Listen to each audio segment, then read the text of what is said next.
Let's talk about a flurry of roster moves the Chiefs made following the conclusion of their rookie minicamp. Chris Jones still wanting to see a Frank Clark return, and then look at a report that says the Chiefs will once again make Patrick Mahomes the highest paid player in history before the start of the upcoming season. But first, how about those? All right, first up with rookie minicamp over, here are some important upcoming dates for the Chiefs. OTAs kick off the week of May 22nd through the 24th, then May 30th through June 1st, then finally June 6th through the 9th, followed by a mandatory minicamp June 13th through the 15th, then the Sahara Dry July. I don't know why I moved like that, will come forth, and news will be slow as a snail basically until training camp, but we will have another exciting 6 weeks or so for sure. And from here, I want to note several roster moves the Chiefs have already made since the conclusion of minicamp, but I would be remiss if I didn't first let you all know of a few different ways you can support the channel if you have the means to do so. If not, no worries. You can check out some of the merch I have for sale on my merch store, or maybe snag a membership to the channel for an exclusive monthly live stream where I give away an official jersey from the NFL shop to a random member. Or you could feed your caffeine addiction by getting some of my HBTC blend from Benchwarmer Brew if you'd also like a victorious buzz attached to your purchase by clicking the link in the description or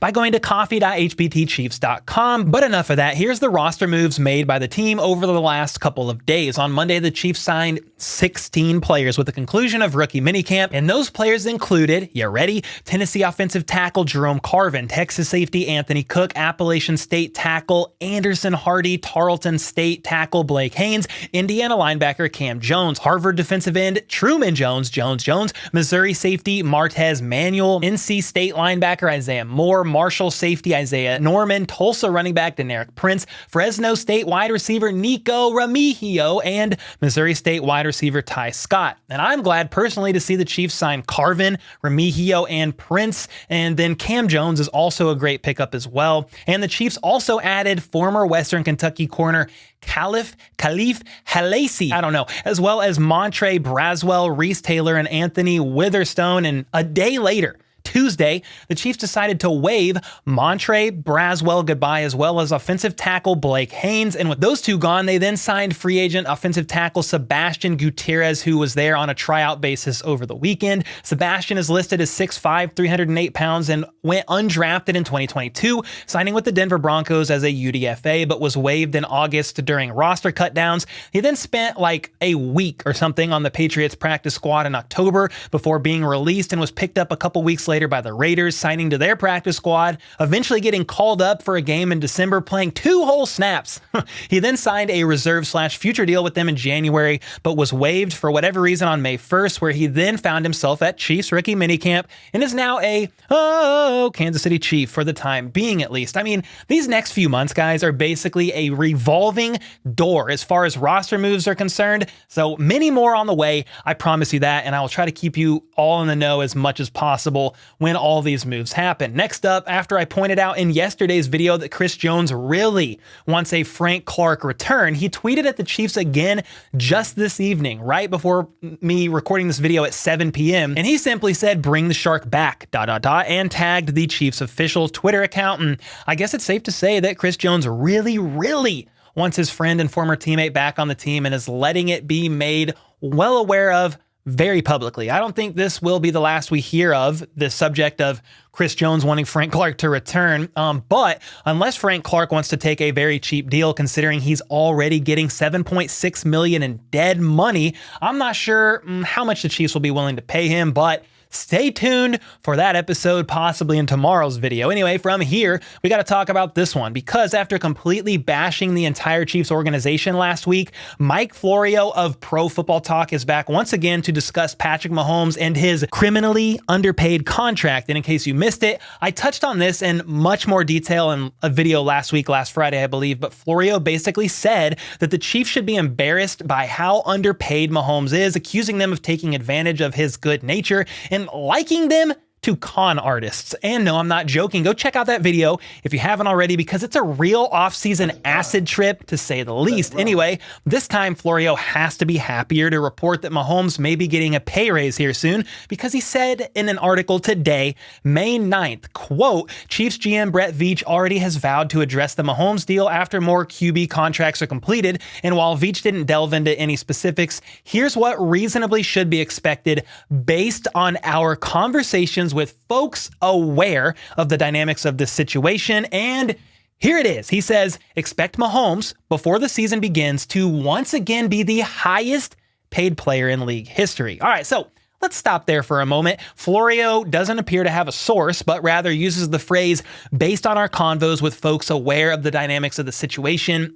My immediate questions to that are, what kind of word fluff sandwich is that? And who the heck are these people? I seriously doubt the Chiefs are chomping at the bit to give Florio inside information after he basically alluded to them being a criminal organization just last week. So I definitely question somewhat here the authenticity of his claim that before the season starts, Mahomes will once again be the highest paid player in league history. But to be clear, I'm not saying Mahomes doesn't deserve a raise. I'm just a bit hesitant to believe everything Mike, I drank way too much fluoride as a child Florio says. I mean, I've been pretty clear on my stance that Mahomes will eventually get a pay bump, more than likely once Burrow and Herbert gets their deals done. But some Chiefs fans within the kingdom are saying, hey, give him his pay bump before Burrow and Herbert get their deals done, just to kind of screw him over a little bit. And while I do think Mahomes is going to get this pay bump, I don't think it's because he wants to be the highest paid guy out of some sort of pride or ego. I mean, just last summer, he said he's set for life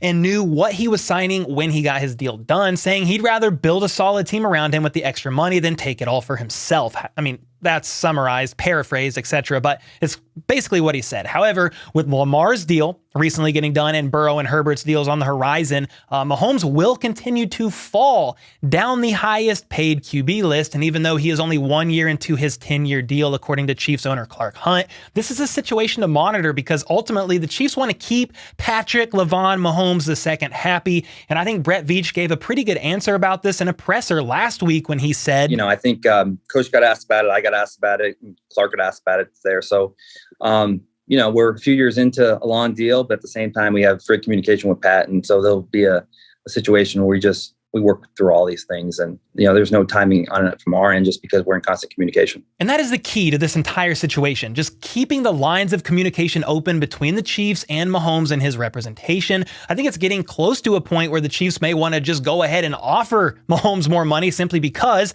like many are saying, he deserves every single penny and is continuing to fall down the highest paid QB list as all these other deals keep getting done.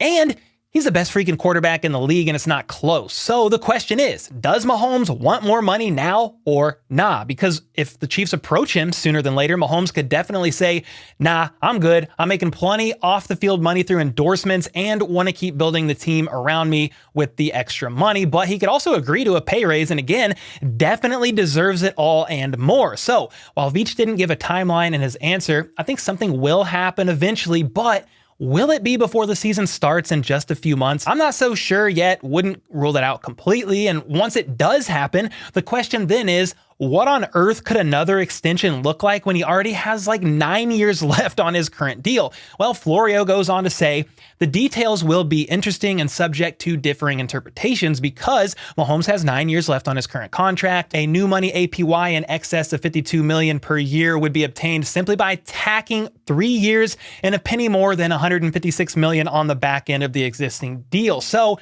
that would turn Patrick's deal into like a 12-year deal, which is quite a long time to say the least. In 12 years, he's going to be like 39. And that's where I want to get your thoughts on this situation, guys. Do you think this is the Chiefs must move now scenario in order to put Mahomes back on top of the list? Or what do you think could happen here? It's certainly interesting to ponder. And I think whatever happens next for Mahomes and his contract, a mutual decision will be made that benefits Patrick and his family, but also the team so they can continue building around him to chase more rings. I mean, he seems to have an absolutely phenomenal relationship with the ownership, with Brett Veach, with Andy Reid, and he wants to stay stay here in Kansas City, and I think the Chiefs will do all that they can and more to make sure he is happy and comfortable while here chasing ring after ring after ring. And with all that being said, if Mahomes became the highest paid player once again sometime before this season starts, I would be a bit surprised that it happened again so soon, but not shocked because he certainly deserves all the gold coins the kingdom can afford, and it still would not be enough. He would still be underpaid. Anyway, definitely let me know your thoughts in the comments down below, and until next time, let's go. Let's freaking go. How about those?